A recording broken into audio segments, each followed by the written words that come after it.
नमस्कार, स्वागत है आपका कैपिटल टीवी में। बंगाल में बीजेपी जिस सफलता की अपेक्षा कर रही थी वो उसे नहीं मिली। बंगाल में ममता बनर्जी की सरकार से टक्कर लेने के लिए बीजेपी अब बंगाल के अपने संगठन में बदलाव करने जा रही है।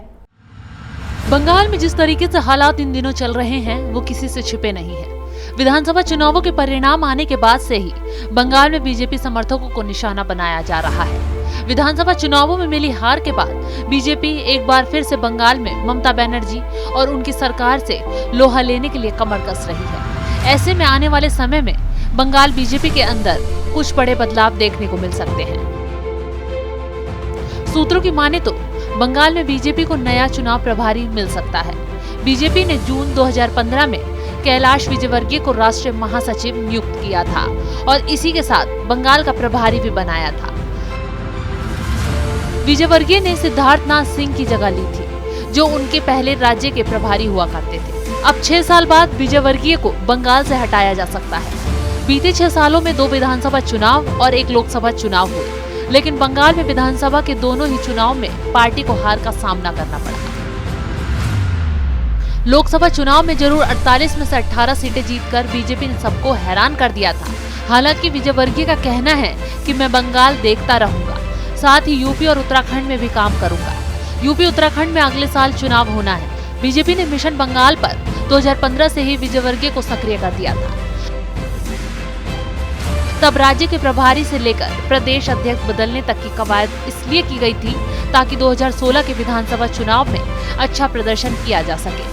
वहीं विजयवर्गीय को मौका हरियाणा में 2014 में उनके बेहतरीन प्रदर्शन के चलते मिला था।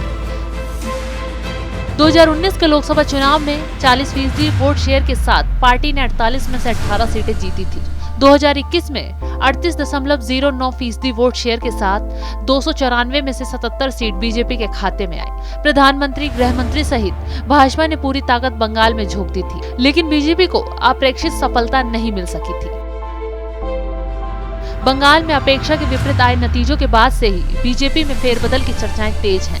अब चर्चा है कि कैलाश विजयवर्गीय से बंगाल का प्रभार लिया जा सकता है। उनकी जगह केंद्रीय पेट्रोलियम मंत्री धर्मेंद्र प्रधान या राष्ट्रीय महासचिव तरुण चुग को कमान दी जा सकती है। राष्ट्रीय महासचिव भूपेंद्र यादव का नाम भी चर्चा में है। ये 3 वो नाम हैं जो चुनाव से पहले तक बंगाल में सक्रिय रहे। हालांकि बीजेपी के शीर्ष नेता अभी आधिकारिक तौर पर इस बारे में कुछ भी बोलने से बच रहे हैं। इससे पहले बंगाल में बीजेपी शुभेंदु अधिकारी को नेता प्रतिपक्ष बना चुकी है। वहीं ममता से टक्कर लेने के लिए बीजेपी पूरी तरह से नई टीम को लाने जा रही है। कयास तो ये भी लगाए जा रहे हैं कि केंद्रीय मंत्री स्मृति ईरानी को बंगाल में बीजेपी का प्रभारी बनाकर भेजा जा सकता है। कैलाश विजयवर्गीय को किसी और राज्य की जिम्मेदारी देकर भेजा जा सकता है।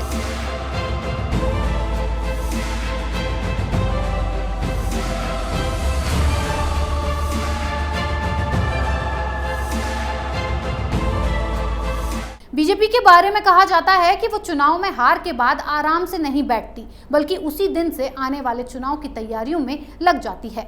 इस खबर में फिलहाल इतना ही। बने रहिए कैपिटल टीवी के साथ। अगर आपको हमारा वीडियो पसंद आया हो तो इसे लाइक करें, हमारे चैनल को सब्सक्राइब करें और हाँ, बेल आइकन दबाना ना भूलें ताकि आप तक हमारे वीडियो की नोटिफिकेशन पहुंचती रहे। आप अपना सुझाव हमें कमेंट बॉक्स में दे सकते हैं। हमारे साथ जुड़ने के लिए शुक्रिया।